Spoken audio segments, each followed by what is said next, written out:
the new chair of the FCC has his way, public airwaves will lose government funding. It's music to my ears, but we're going to have a debate about it. The FCC chair, Brendan Carr, wrote a letter to the heads of PBS and NPR last week stating that I am concerned NPR and PBS broadcasts could be violating federal law by airing commercials.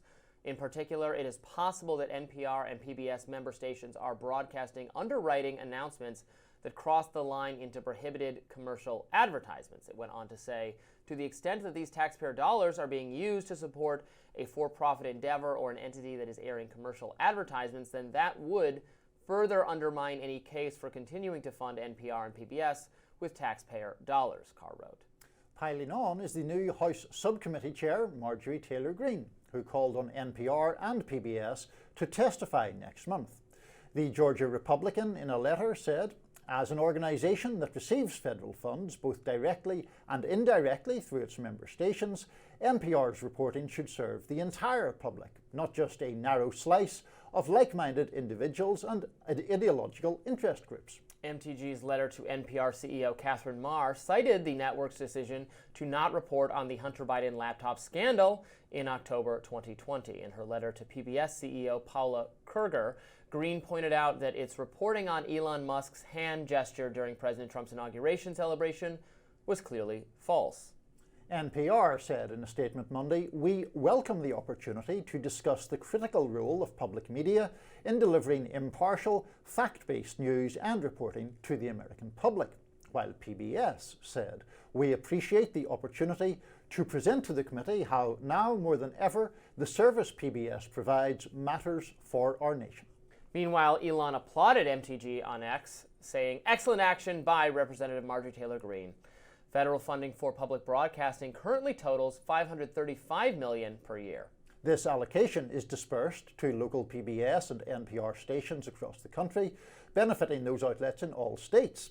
PBS released an internal poll this week that shows that 65% of Trump voters think the public broadcaster is either underfunded or adequately funded.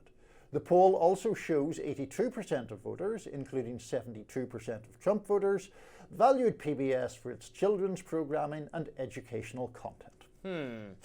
Saving Big Bird again, Robby. That's the key question. If those polls informed those Trump voters of what Marxist propaganda these outlets are responsible for Marxist producing. Propaganda. No, look, okay, let's stay, you brought up Big Bird. Let's stay on the children's educational entertainment part of this. You can't possibly argue that that is a need that only PBS can meet these days. Like, there are so many great children's educational entertainment properties from other major networks and entertainment properties, from just content creators on YouTube. You can just open up your laptop, and I know not everybody has a laptop, but a phone, anything to get a really good child's. There's so much content now available. I think the argument that the government needs to fund this because the market is not necessarily meeting this need is really weaker than ever. I mean, it's just YouTube, it's in particular, is saturated with educational content that's quite good for kids. That's how a lot of my nieces and nephews spend some of their free time. No, I get that. Here's the thing that I think is the problem with NPR and PBS, among other things. If the government is going to decide to fund broadcasting, you need to either, in my view, go the whole hog or not at all. In other words, you need to do what the British government used to do. Go whole Miss Piggy or not. Yeah, exactly.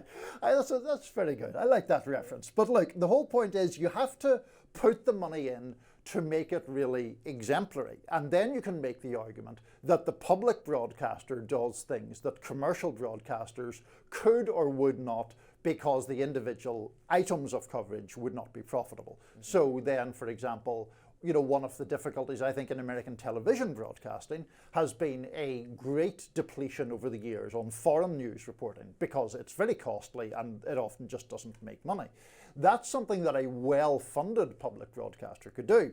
But this $535 million that we give to the Corporation for Public Broadcasting only covers 15% of public TV costs and 10% of public radio funding. So a lot of the airtime is spent with the famous, telethons or pleas for donations. Viewers like you. Which nobody finds very fascinating TV. And in the meantime, the overall content is perhaps distinctive for its ideological lean. I would certainly agree that NPR leans culturally liberal to a massive degree. I don't think there's really any disputing that. But is it distinctive in the sense of its quality? Is it providing something that the marketplace doesn't provide in that way? I honestly find that a hard argument to make. Well, I agree. Catherine Marr, the CEO of NPR, is someone I've written about quite a bit. She got some attention several months ago, maybe it was almost a year ago, for comments she had made, or for Yuri Berliner, a longtime editor, person of significance at NPR, left, joined Bari Weiss's Free Press, wrote a big, very piece that drew a lot of attention to itself for criticizing her leadership and editorial choices. This is someone who I would say believes in every kind of, cultural, progressive thing. A lot of things I have criticized, saying, I'm paraphrasing, I don't know exactly which ones of these she specifically got, but lab leak denial, Hunter Biden laptop, just very, she gave some speech about how Wikipedia relies on too many Eurocentric sources of information, that kind of really, really progressive woke stuff that is well represented in a whole host of other news organizations. And it's like, does the government really specifically needs to fund that? I know it's not in the scheme of things a lot of money, although then you run into, if you say that about literally everything the government spends money on, it's like, well, it spends money on so many things. Yep. No one of those is massive. The thing breaking the bank. But if you're not going to say no to anything because it's either it's too little or it's too much, so it's too expensive, we can't do anything to cut it, well, then you're never going to cut government spending. Right. I mean, I think there are two separate arguments here. One is the argument about public funding of broadcasting, which I have a bit more sympathy for your view than you might have expected. I mean, unless you go, as I say, the full whack and fund something really exemplary. But then there's a separate topic then about someone like Marjorie Taylor Greene setting herself up as the arbiter of these things. You and I disagree about the Elon Musk salute, which attracted so much attention.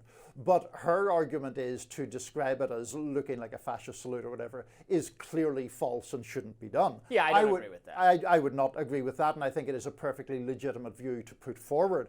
And I notice since President Trump came back into power this time, there been an increasing tendency to simply label as false anything with which he or his loyalists disagree with. So, for example, the White House Communications Office now sends out a daily or near daily email complaining about fake news. And their proof that the news is fake is simply that often that the person who is being described disagrees with the perception or description of them.